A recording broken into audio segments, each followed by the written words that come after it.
Евреям 13, будем считать 15 и 16 стихи. Итак, будем через него непрестанно приносить Богу жертву хвалы. То есть, плод уст, прославляющих имя Его. 16 стих.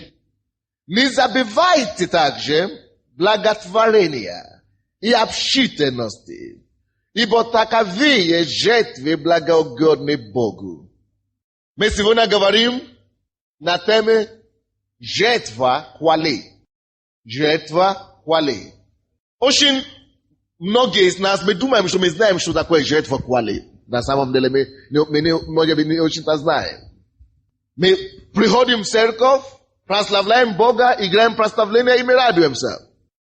Но есть стадию, который Господь хочет понять нас. Чтобы мы углубили наше понятие о хвале и прославлении Господа. Вы все знаете, что в этом месяце мы не просим ничего у Бога, мы только благодарим, прославляем и поклоняемся Ему, так? Мы только благодарим Господа в этом месяце и мы прославляем и получаем наши прорывы. Но жертва хвалы, что это значит? Посмотрите на слово жертва. Прославление и благодарение Богу и хвале — это не просто занятие какое-то или церемония какая-то. Это прежде всего жертва.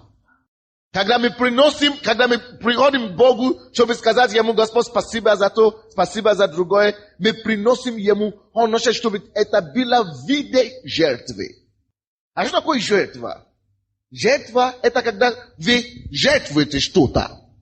Вы приносите что-то в жертву. Жертва хвалы. Знаете, сейчас, может быть, мы не очень-то понимаем, что такое жертва хвалы, потому что мы не жили в Ветхом Завете.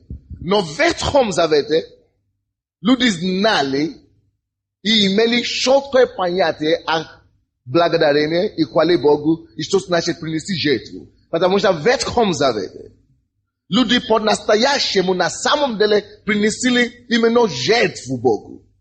Именно принесли жертву Богу. И давайте посмотрим, как они это делали тогда, чтобы мы могли понять, о чем Бог говорит нам, и что Он требует от нас, когда Он говорит нам принести жертву хвале Ему. Давайте откроем, пожалуйста, книгу Левит. Левит — это третью книгу Библии. Третья книга. Мы вернемся к евреям, конечно, но давайте пока что откроем Левит. Так? 13 главу, прошу прощения, 7 главу. Левит, 7 глава. И будем считать вместе с вами с 11 стиха по 15. Левит 7, 11-15. Вот закон о жертве мирной, которую приносят Господу, если, 12 стих, если кто благодарности приносит ее, если кто благодарность приносит ее, то при жертве благодарности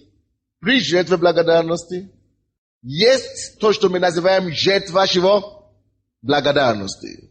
При жертве благодарности он должен принести пресные хлебы, смешанные с елеем, и пресные лепешки, помазанные елеем, и пшеничную муку, напитанную елеем, хлеб, смешанный с елеем, кроме лепешки, пусть он приносит в приношение двое красных хлеб. При мирной жертве благодарной, одно что-нибудь из всего приношения своего пусть принесет он возношение Господу. Это принадлежит священнику, кропящему кровью мирной жертвы. Мясо мирной жертвы благодарности должна съесть в день приношения ее. Не должна оставлять от него до утра. Это 15 стих. Посмотрите в 11 стих. Библия говорит здесь: вот закон о жертве мирной, которую приносят Господу. Братья и сестры, во-первых, вы должны знать, То ветхом завете благодарит Господа, прославлять Его или поклоняться Ему, принести Ему жертву, quale это не альтернатив. Это не добровольное занятие. Это был закон. Вы видите? 11 стих говорит нам. Вот закон о жертве. Мирно. На то есть как жертва благодарность. Благодарение. Это закон был для людей Ветхого Завета принести жертву благодарения. Просто ты обязан это делать. Ты просто был обязан. Это просто закон. Служить Господу твоими хвалами, прославлениями и благодарениями. И когда ты это должен делать, это не просто так, что Господь, слава тебе, Иисус, аллилуйя, я благодарю, конечно, спасибо. Аминь. Тогда, чтобы принести даже эту жертву благодарения, нужно было принести еще некоторые вещи. Это было по-настоящему жертву. Знаете, я разговаривал с одним братом, когда мы были в Африке. Он мне задал вопрос, что значит не есть мясо пожертвованное на идола? Он спрашивает, что значит не есть? Как это не есть мясо пожертвованное на идол? Он думал, что мясо они приносят к идолу и оставляют там. Зачем опять говорит не есть?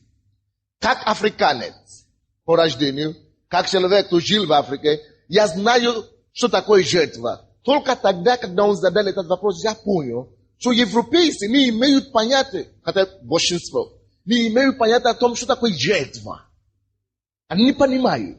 Но я, когда я рос в деревне, я еще видел свою бабушку, как она принесла жертву идолам.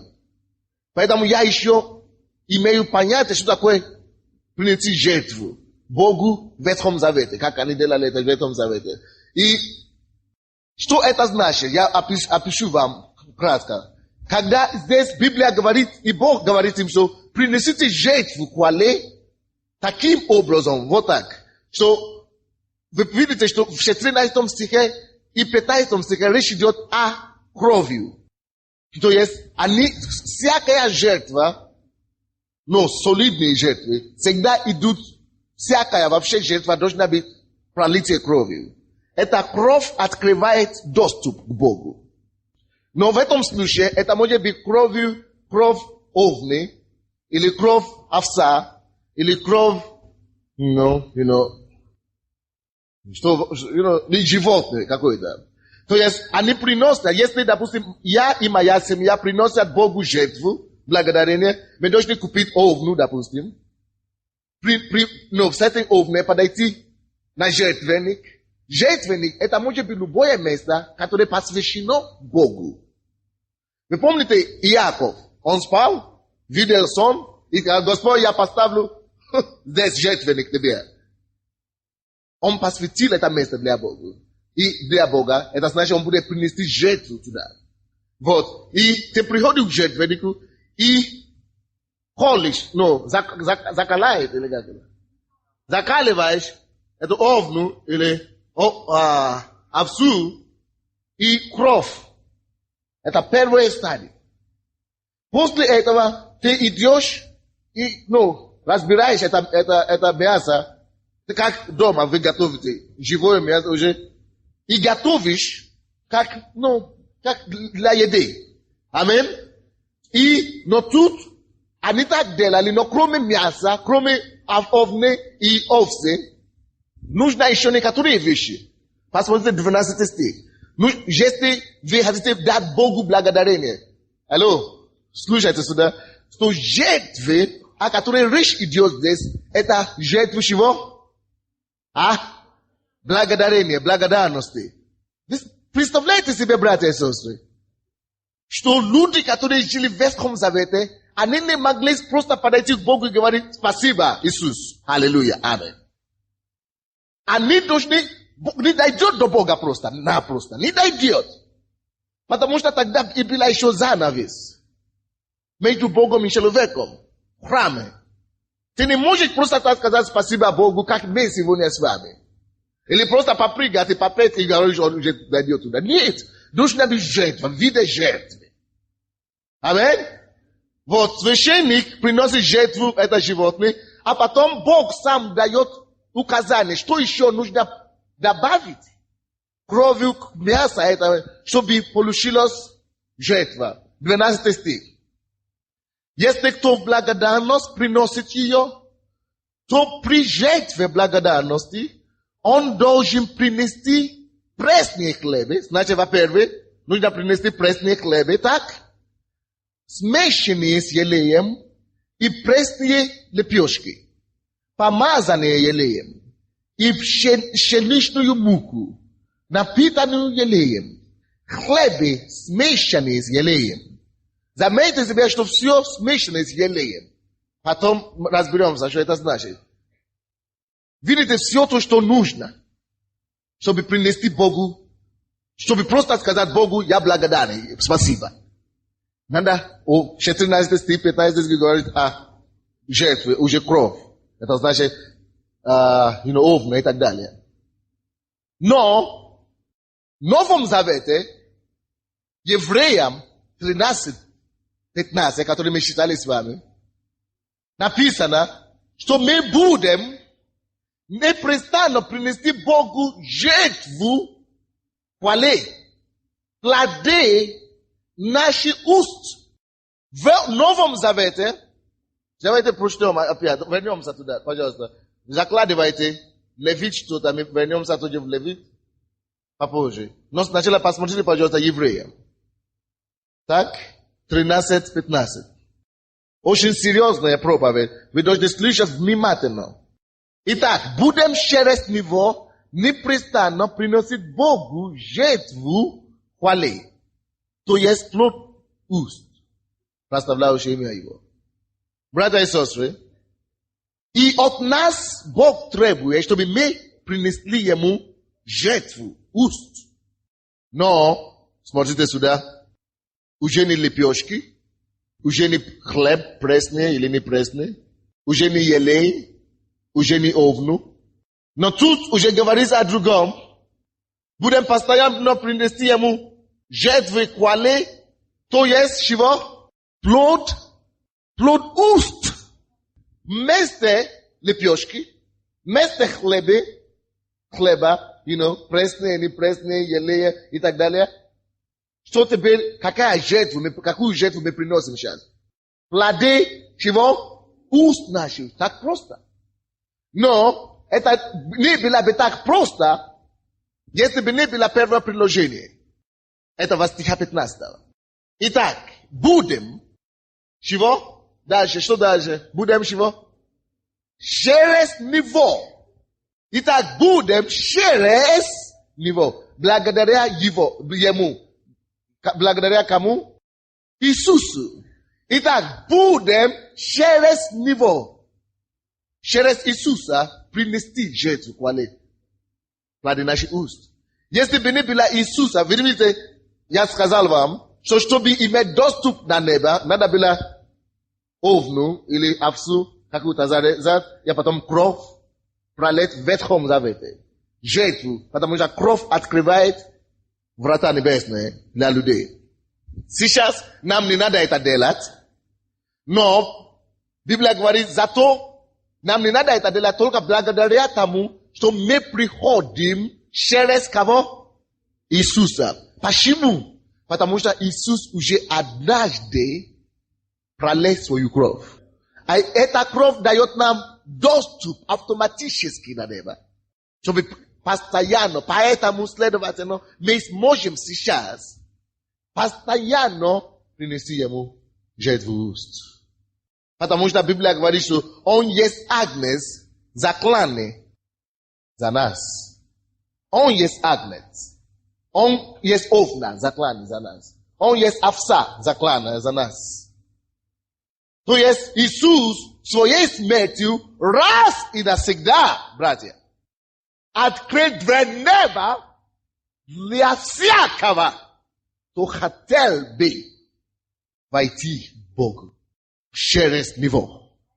Он положил свою жизнь и говорил, братья, друзья, вы свободны всем национальностям, всем странам, вы все свободны идти прямо к Богу. Любое время, по любому вопросу. А также с благодарением. Любое время вы свободны. И для того, чтобы подкреплять это, ему надо было тоже кровь положить. Потому что без крови нет прощения грехов. И он пролил свою кровь раз и навсегда, чтобы открыть нам небо. Благодаря этой жертве Иисуса, нам сейчас не надо принести овцу и так далее. Однако, заметьте себе, жертву, которую мы приносим, плоды наших уст. Обычно, когда мы говорим о плодах наших уст, многие из вас вы думаете, что это только пение или прославление, песня и так далее. Но это не только так. Да, это правильно с одной стороны. Плоды наших уст, слушайте внимательно, очень важно сейчас. Плоды наших уст, это да, и прославление. Допустим, это Бог. Так? Допустим, я поклоняющий, я верующий. Он, конечно, не Бог, вы, конечно, понимаете, конечно. Допустим, так? Допустим, я верующий. Пришел дать Богу. Бог требует меня жертву, плоды моих уст. Как мне это принести? Я хочу принести жертву уст, да? Он Бог, допустим. А я верующий. Жертву наших уст. Я могу принести, во-первых, песни, прославление. Это будет жертва наших уст. Я могу принести, я могу прийти к Богу и петь. Oh, достоин Господь, прия славу и честь и силу. Ибо ты сотворил все, и по твоей воле существует сотворено. То есть это жертва моих уст, это было правильно. Но это не все. Есть другой стороны. У меня мои уста могут делать две вещи. Не только петь. Кроме петь, что я еще могу делать своими устами? Говорить, правильно? Правильно. Я еще могу говорить своими устами. Поэтому, когда Бог говорит, что плод наших уст, он не имеет в виду, как многие сейчас думают, он не имеет в виду только пение Богу. Слышите? Он не имеет в виду только петь Богу, он имеет в виду плоды наших уст, пение. Правильно, это с одной стороны. Прославление, хвалы, поклонение. Так? Но я могу тоже сами принести ему плод моих уст, просто словами говоря ему. Каким образом? Допустим. Господь, я благодарю Тебя сегодня. Я не пою, но я принесу плод уст. Я благодарю Тебя сегодня. За то, что Ты меня нашел. Аллилуйя. Я благодарю Тебя, что Ты омил меня своей кровью. Дал мне доступ до трона. Слава Тебе, Господь. Я благодарю Тебя, что Ты меня охраняешь. Ты меня питаешь, Господь. Исцеляешь мои недуги и болезни. Слава Тебе, Иисус. Аллилуйя. Я благодарю Тебя, что Ты делал то и другое. И так далее дальше. Я тоже приношу таким образом, чего? Жертву уст Богу. Но уже не пою словами. Видите, когда вы читаете псалмы, вы видите, и псалмы в песнях есть. Так? Вы слушаете меня, да? Когда вы читаете псалмы, вы видите, что люди иногда он поет. Но он не всегда поет. В основном, там он пишет стихотворение. Ада, или как это называется? Ода. Стихотворение, ода и так далее. То есть словами принося жертву уст Богу. И пением тоже можно. Аминь. Давайте посмотрим, пожалуйста, с вами Ефесянам 5 главу 20 стих. Ефесянам 5:20. Нашли? Здесь Библия говорит, благодаря всегда за все Бога и Отца во имя Господа нашего Иисуса Христа. Благодаря всегда. Там написано, что мы будем принести ему жертвы хвалы непрестанно. Здесь написано, будем всегда принести жертву хвалы, а мы благодарить ему. Видите? Потому что сейчас мы имеем доступ в любое время к Богу. Потому что сейчас дверь не закрыта. В прошлом, в Ветхом Завете люди могли дать Богу благодарение только раз в году. жертву принести ему. Но здесь сейчас может любое время подойти к Богу не просто любое время, не просто каждый день, но Библия говорит, что мы делали это непрестанно. И здесь Библия говорит, что мы должны это делать всегда. Кто из вас рад, что он живет в Новом Завете? Кто рад? Что вам не надо искать овну или овцу, или лепешки. Даже у некоторых из вас денег даже не хватит, чтобы... Потому что надо найти деньги, чтобы все это закупать. Так? Но. Самое главное тут, обращайте внимание. И тут, Ефесянам 5:20, вы слушаете меня? Написано, что, да, принести благодарение Богу. Но, во имя кого? Во имя Господа нашего Иисуса. То есть всякое благодарение принимается Богом, как тогда было через кровью, через овну или овцу, сейчас принимается через Иисуса Христа. Братья и сестры, вы уже выяснили, что жертву наших уст, это может быть наши песни и поклонение Ему, так? Это также может быть наши слова, выражающие Ему благодарность, или как чудесный Он. Так? Теперь, что должно быть присуще вашей жертве, хвали, чтобы она была благоугодна перед Богом. Многие из нас, потому что мы это не знаем, мы только приходим в церковь, мы просто поем, мы думаем, что Бог уже услышал все. Спасибо, аминь. Есть что-то, которое точно так же, как Бог тогда дал указание тогда.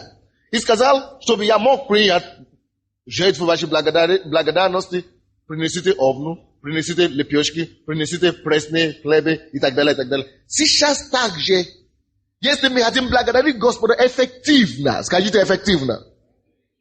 Если мы хотим благодарить Господа, принести Ему хвалы и поклоняться Ему эффективно, есть присущие принципы и элементы, которые нам надо включить. Давайте вернемся, веру, да? И не только. Давайте вернемся Левитам. Откройте опять, еще раз Левит. Будьте любезны. Давайте посмотрим, что там нужно в Левите. Так, 14-15 стих. 7 глава, Левит, 7, 14-15.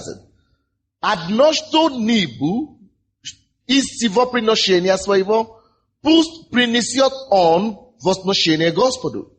Это принадлежит священнику, кропящему кровью мирной жертвы. Это значит, этот священник имеет право убить этого вовна или кропять кровь. Так, закалить. 5 стих. А 15 стих. Мясо, что есть овна, после убийства, это овны, так?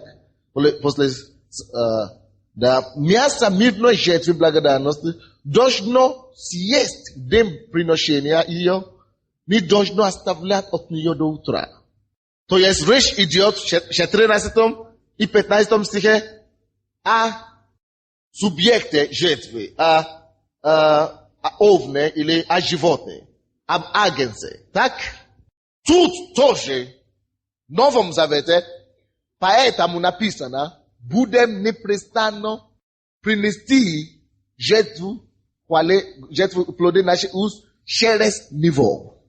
Сейчас первый элемент, который необходим, чтобы жертвы хвалы ваши могла быть принята Богом, это должно быть через Иисуса. Твое благодарение должно быть через Иисуса.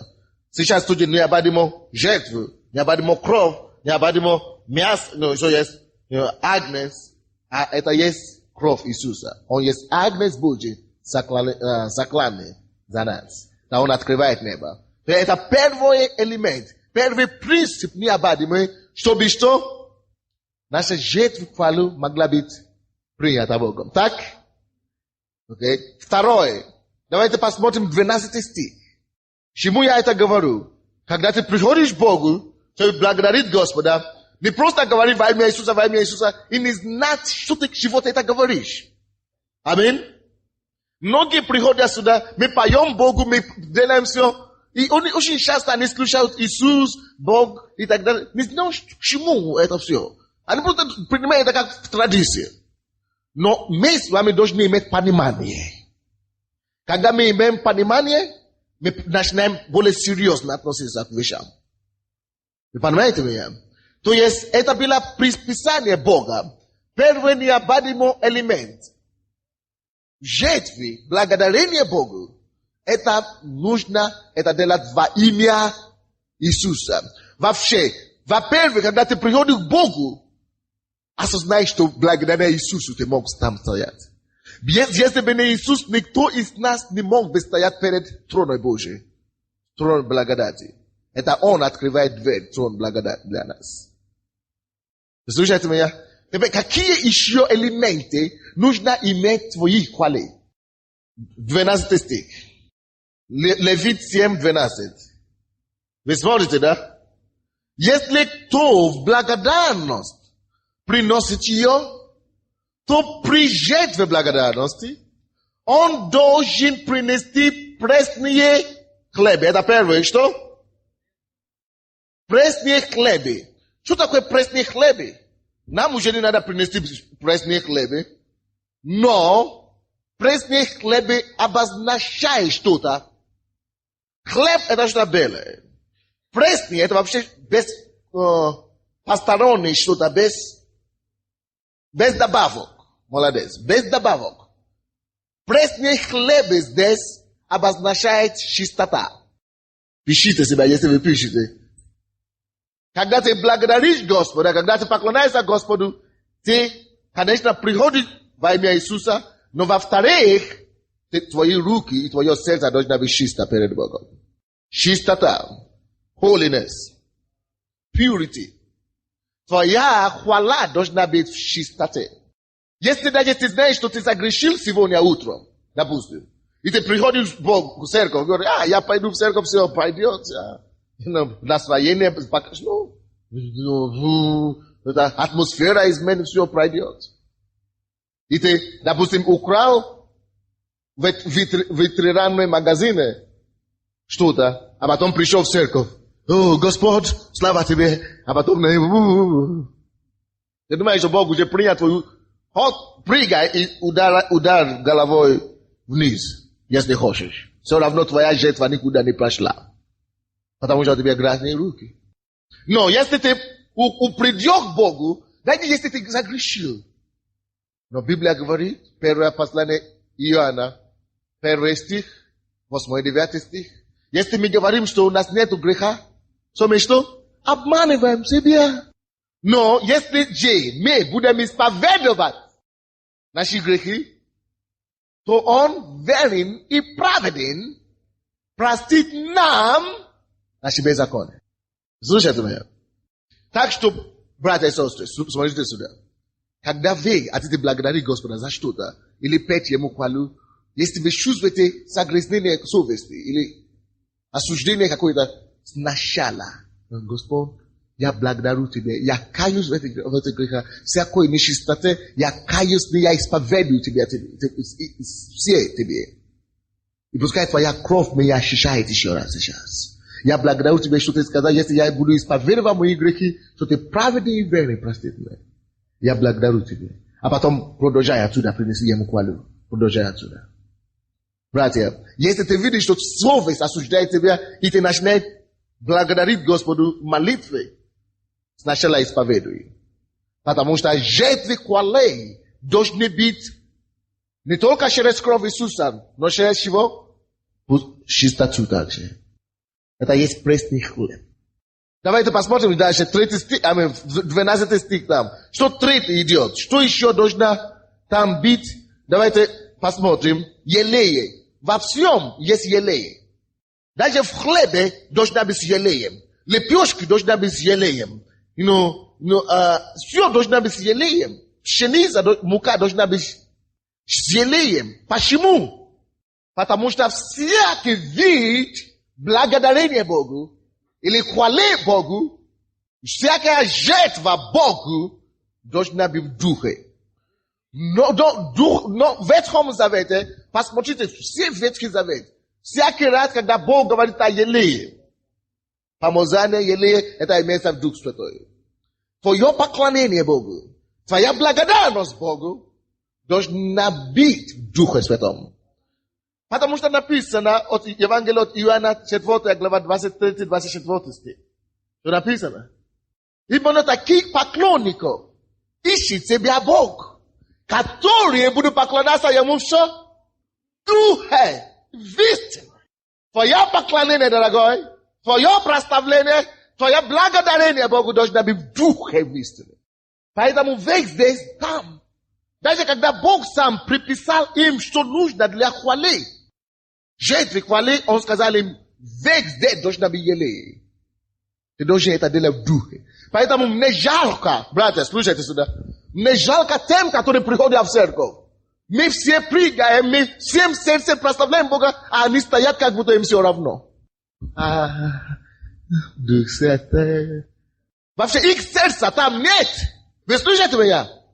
Их сердца нет там. Они равнодушны. Плоти прославляют Бога. Никакая вещь делана с плоти не может угодить Богу. Потому что Библия говорит, что живущие в плоти Бога угодить не могут. Написано в Римлянам 8 глава 11 стих. Живущие в плоти Бога угодить не могут. Кто-нибудь слышит меня? Если ты хочешь прославить Господа, прославь Его в Духе. Аллилуйя. Если ты хочешь поклоняться, делай это всем сердцем своим, всей душою, всей крепостью. Не делай ничего в плоти. Аллилуйя. Если стоит благодарить Богу, то делай это хорошо.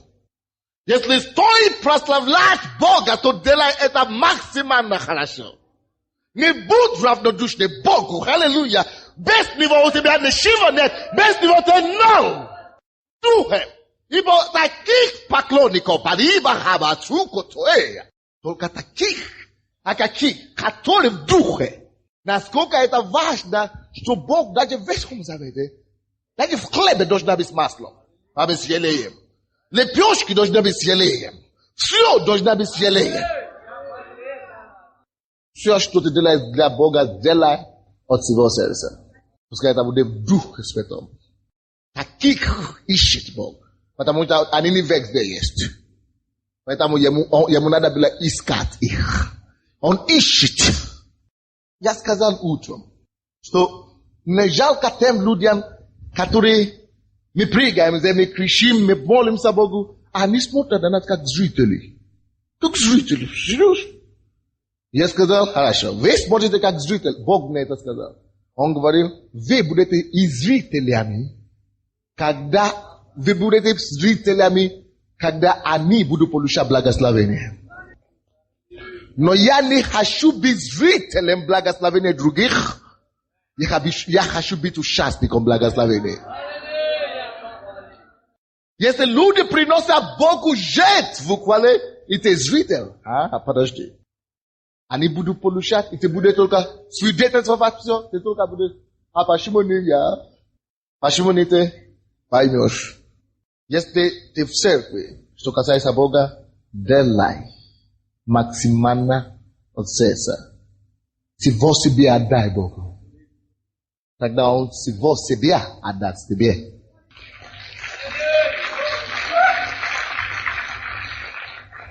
Не будь зрителем в Божьем доме. Если ты будешь зрителем только когда другие славят и прославляют, ты будешь зрителем также, когда они получают. Твое прославление поэтому должно быть в Духе. Я уже сказал 3 вещи, или 3 вещи. Во-первых, нужно через твое прославление, твое жертва хвалы и благодарения должна быть через Иисуса. Во-вторых, чистота должна быть. Твое благодарение, поклонение Богу должно быть в чистоте. И третье, твое благодарение, жертва хвалы должна быть что? В Духе Святом. Делай это от своего сердца. Дух Святой это твое сердце, это то, что соответствует Духом Святым, не твоя плоть. Бог не принимает то, что идет от плоти. Вы поняли это? Аминь. И вы заметили следующее, 4, что надо. Заметили, что там, вы встретили там в основном лепешки, везде. Так?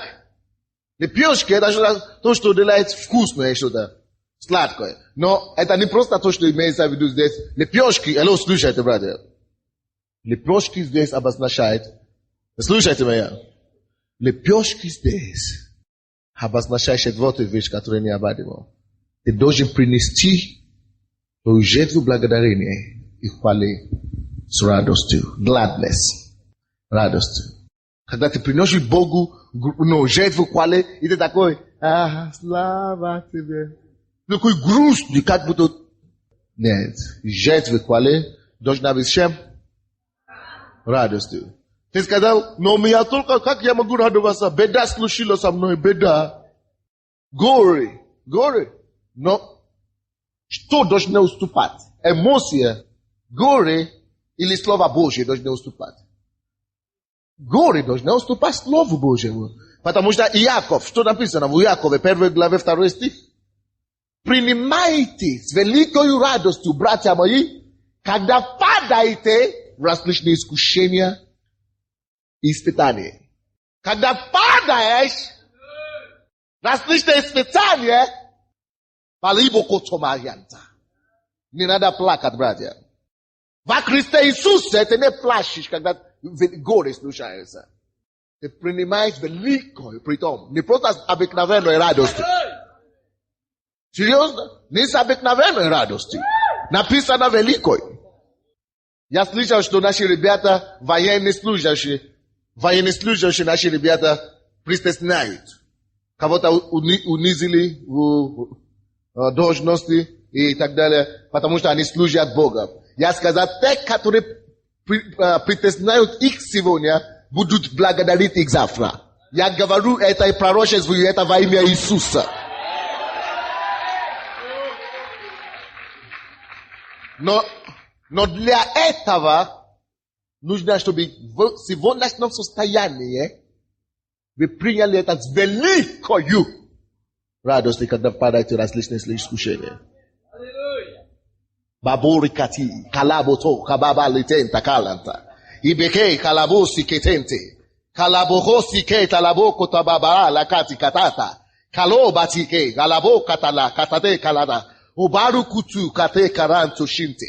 Ibota gawari gospel. Ibo radosti haha botike terele baba. Veswa bajda samaya sila. Radosti veswa bajda samaya способность. Radosti я посвящаю своего народа. Я не Бог грусти, говорит Господь. Я не Бог немощи, говорит Господь. Я Бог силы, я Бог жизни. Радость в Духе Святом открывает источник моей силы, чтобы течь в Духе. Ты должен быть в радости. Дух приносит освобождение. Дух принесет избавление. Но Дух живет в радости. Чтобы ты получил твое избавление, чтобы ты получил твое освобождение, будь в Духе. А Дух не бывает в грусти. Дух не бывает в немощи. Дух только в радости. Прославляй меня в радости. И твое освобождение придет. И твое избавление скоро наступит. Когда ты, кутунта, клиенты, и ребохо, бабабасике, тендея, когда ты, бобору котонто, когда ты будешь возвещать мое имя, когда ты будешь на горе возвещать имя мое, когда ты будешь провозглашать мою правоту, когда ты будешь говорить благодарности мне в радости, освободится моя сила в духе. Аллилуйя. Дайте Богу славу. Hallelujah. Hallelujah. Hallelujah. Hallelujah. Hallelujah. Hallelujah. Hallelujah.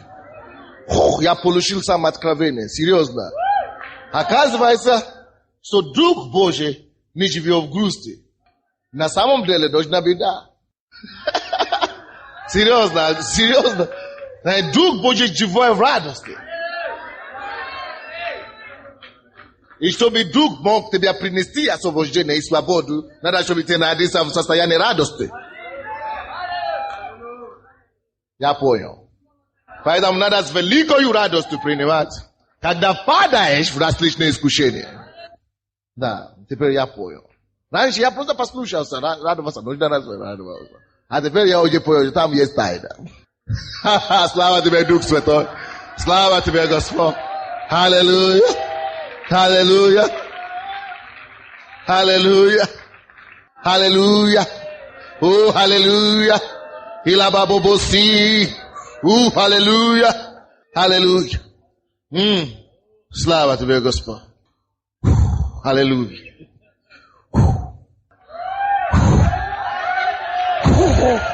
Hallelujah. Hallelujah. Твоя жертва. Хвали. Должна быть четырьмя элементами. Первое — через Иисуса. Второе — чистота. Третье — Дух Святом. Четвертое — радости. Радость в душе моя. Аллилуйя. Давайте вернемся, пожалуйста, к Евреям 13 главу. Евреям 13. 13 глава, 16 стих. Вернее, 15-16 еще раз. 15-16. Так? Итак, будем, скажи будем. Я буду. Лично я буду. Будем через него. Когда говорится через него, вы уже поняли, да, почему через него? Будем через него непрестанно. И когда непрестанно, теперь вы уже тоже понимаете, что это имеется в виду. Потому что раньше только раз в году в Ветхом Завете. Потому что надо было принести жертву. А сейчас уже постоянно, потому что дверь постоянно уже открыта сейчас перед троном благодати, правильно? Поэтому постоянно, непрестанно. Так, непрестанно приносить Богу жертву хвалы. Что такое жертва хвалы, мы тоже уже поняли, да? Чем она должна быть, чтобы была эффективна? То есть плод уст, прославляющих имя Его. Что такое плод уст? Мы уже плоды уст мы тоже поняли, правда? Теперь 16 стих. Тут великое откровение в 16 стихе. Вам, если вы даже спешите, вам надо это слышать. Потому что тут освободит вас полностью. То, что в 16 стихе.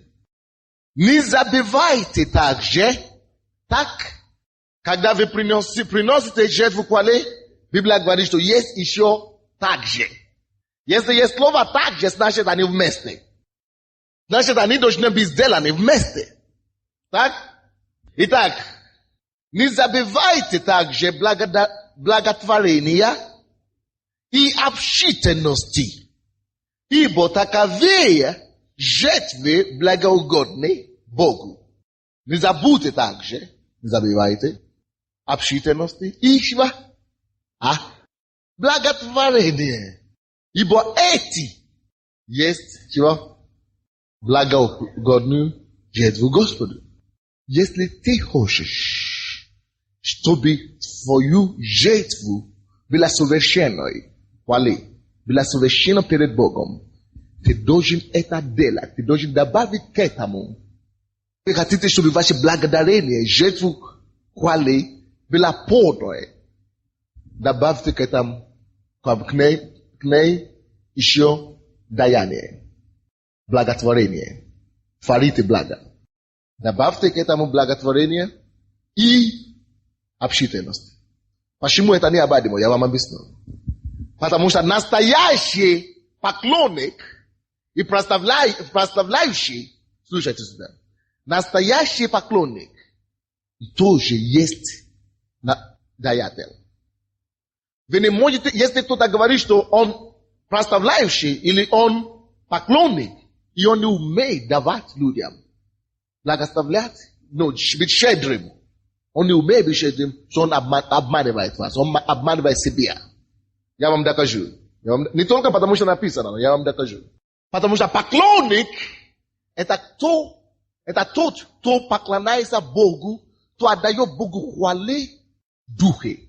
Потому что поклонников, которые Бог ищет, это только те, которые поклоняются в духе. Настоящий поклонник делает это в духе, правда?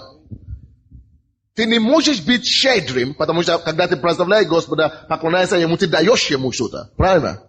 Ты не можешь быть щедрым в духе своем к Богу и не быть щедрым человеку.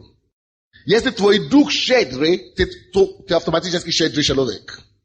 Потому что твой дух есть ты. Кто-нибудь понял меня сегодня? Ты не можешь быть настоящим поклонником и не быть Haroshim dayatele. Te bude shedrim shelovekom. Потому что ты щедрик Богу, ты будешь щедрик человеку. Это железный факт. Это просто установленный факт. Братья и сестры, в этом месяце мы даем Богу благодарение, правда? И хвале, благодарение и так далее. Братья, Бог не остановил однажды и говорит, открой к римлянам. Евреям 13. Я считал это, наверное, уже 100 раз, может, 1000 раз за свою жизнь. Я никогда не видел эти факты. Бог говорит, иди скажи им эти факты. Пускай они добавят благодарение и хвали и прославление Богу еще щедрости. Пускай скажи им, что если они хотят получить полное благословение, жертвы хвали, благодарение, которое они делают в этом месяце, пускай они начнут благословить друг друга, финансами и вещами, и материально, пускай они станут даятелями. Поэтому, братья и сестры, благодаря Богу, параллельно, то есть отдавая Богу, параллельно отдавая людям. Вы слушаете меня? Но тут написано еще что? Общительность. Причем тут общительность? А очень просто. Я опять вам докажу, почему общительность необходима также, если ты искренний поклонник. Потому что общительность – это свойство души. Если ты щедрый в духе, если ты щедрый человек, который прославляет Бога, мы сказали, что он живет в духе. А в духе нету грусти, там радости. Если ты человек, который поклоняется Богу в духе, ты радостный человек. Ты не можешь быть радостным человеком и не быть общительным человеком. Я тебе это гарантирую. Ты не можешь быть замкнутым. Ты будешь жизнерадостным. Ты будешь поднимать других, которые в депрессии. Ты будешь, давать жизнь другим, потому что ты живешь в духе. А в духе есть жизнь Божья. Жизнь Божья будет из тебя зоя, будет из тебя проистекать другим. Когда жизнь Божья приходит через тебя к другим, это только через общительность. Поэтому Бог говорит, Он говорит, что через, кроме жертвы хвалы, не забудь, Он повелевает нам. Он говорит, во имя Иисуса, не забудь также эти двух. Потому что они присущи. Один не может быть без другого. Не забудь общительность. Еще. И щедрость. И теперь смотрите все сюда. Еще один факт. Я вам дам другое откровение. 3 вещи названы там. Это потому что ты человек. Ты трехличностный человек. Братья и сестры, слушайте. Духе. Это и дух, душа и тело. В духе ты отдаешь Богу хвали и благодарение. Жертву хвали. Приносишь Богу. В душе ты даешь общительность людям. Ты поднимаешь их на ноги. Улучшаешь их настроение. Это душе, свойство души. И в теле ты даешь им материальное и финансовое благословение. Это дух, душа и тело. Дай Богу славу. Аллилуйя. Если твой дух погружен во что-то, в истине, в Боге, как же это не повлияет на твою душу? Как же это не повлияет на твою жизнь, физическую жизнь? Поэтому Бог говорит, Он научил нас, как принести Богу благодарение правильно. Но Он говорит, не забудьте также. Ты не можешь быть искренним поклонником, если ты не искренний даятель. Будьте щедрыми с друг другом. Если ты христианин, поклоняющий Господу воистине в духе, ты не сможешь быть равнодушным к твоей сестре или твоему брату, который нищий, даже куртки, пальто, нищего одет зима. Если ты с Богом, ты поклоняешься Ему в духе, обязательно ты будешь иметь сострадание к этому, и ты будешь давать. Так что в этом месяце, сегодня 15, я, учил о прославлении. Я вам не говорил об этом раньше. Но Бог мне сказал, и ты сказал вам об этом. Чтобы ваше благословение могло быть полное. Начните давать людям не только материальные вещи. Это обязательно. Или деньги. Но кроме этого, пускай через тебя Бог поднимает людей, которые в угнетении, в депрессии. Пускай твоя жизнь загорает их. Пускай жизнь Божья простекает через тебя. Ты видишь кого-то в унынии, неинтересный вид такой. Подойди к ним. Говори хорошее слово. Благодари Господа вместе с ним. Жизнь Божья пройдет к ним. Общительность твоя восстановит их. Кто-нибудь слышал меня сегодня? Только еще одно место Писания мы закончим. Филиппийцам 4. Филиппийцам 4. Филиппийцам 4:18. Филиппийцам 4:18. Послушайте внимательно. Вы тут? 4:18. Я, Павел говорит, слушайте, я получил все и избыточествую. Я доволен, получив от Епафродита, посланное вами, как благовонное курение, жертву приятную, благоугодную Богу. Видите, тут речь идет, Павел говорит о чем? О том, что он получил, материальное благословение. Речь идет здесь именно о том, что он говорит, я получил все. Это может получить тебе любовь от вас, я получил от вас любовь, я получил от вас теплоту. Но кроме этого, я еще получил через то, что вы послали через Епафродита. Это значит что-то материальное обязательно, правда? Значит, и он называет это, то, что он получил, может любовь, может материальное благословение. Вы знаете, он говорит, что именно эта жертва, не только жертва уст, такая жертва уст, плюс эта жертва, именно оно благоугодное, и благоприятное и угодное Богу. Тоже написано об этом Евреям 13:16, что именно такую жертву, жертву наших уст, общительность и благотворительность благоугодны Богу. Там написано в Евреям. Братья, если мы называем себя поклонниками Бога, слушайте меня, не забудьте о нужде человека тоже. Подними кого-то, Бог будет использовать другого, чтобы тебя поднимать. Когда ты будешь в униженном состоянии. Дай кому-то благословение. Благослови деньгами кому-то. Когда у тебя будет нужда, Бог пошлет другого, чтобы тебя благословить. Сей любовь в жизни кого-то. Бог посеет любовь в твою жизнь через других. Бог знает, что Он делает. Почему это необходимо? Чтобы жертву уст была плюс общительности и благотворительности. Потому что, слушайте сюда, слушайте меня. Потому что когда ты даешь Богу жертву уст, Бог очень обязательно тебя благословит. Он может тебя благословить духовно, без человека. Бог тебя не сможет благословить материально, без человека. Заметьте, что я сказал. Бог тебя не сможет благословить материально без человека. Поэтому ты должен сеять других других людей. Бог тебя не сможет благословить материально без человека, потому что Он тебя не пошлет с неба деньги. Он не он не фальшивомонетчик. Он не может фабриковать себе там доллары, а из неба послать туда. Инфляция будет здесь. Он не так.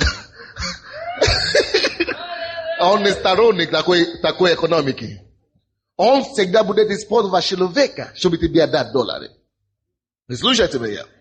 А если ты не будешь прежде сеять в жизни кого-то тогда он будет использовать. Скажи.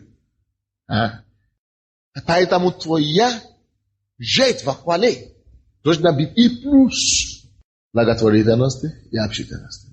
Давайте все станем. Аллилуйя. Давайте будем благодарить Господа.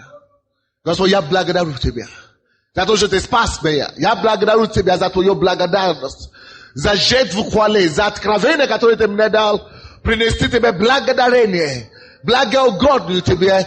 Я благодарю Тебя, Господь, за мою жизнь. Я благодарю Тебя, Господь, за эту церковь. Я благодарю Тебя за мою семью. Благодари, Господа, за Твое спасение. Благодари, Господа, за кровь Иисуса. Благодари Его за Иисуса, который Тебе дает доступ к небу. Доступ к небу. Благодари Его за кровь Иисуса. Благодари. Благодаря Его за общительность. Благодари Его за благотворение. Благодари Его. Благодари Господа за то, что Он есть Бог, вознаграждающий. Он вознаградит тебя. Он тебе отдаст во время твоей нужды. Благодари Господа, что Он принимает твою хвалу. Благодари Господа. Аллилуйя. Что Он принимает твою жертву. Благодари Его. Благодари Его. Благодари Его, братья. Благодари, возвещай Ему славу за все то, что Он делает в твоей жизни. Открой свои уста, говори: Господь, я благодарю Тебя. За духовные пищи я благодарю. За физические пищи я благодарю Тебя. За материальное благословение. Слава Тебе, Господь. Слава Тебе, Господь. Благодарите Господа. Скажите: Господь, я благодарю Тебя. Я благодарю Тебя, Господь. Я славлю Тебя. Ты прекрасный для меня. О, Ты чудный, Иисус. Слава Тебе за Твои чудеса. Слава Тебе за Твои чудеса и знамения. Я благодарю Тебя, Господь. Благодарите Его.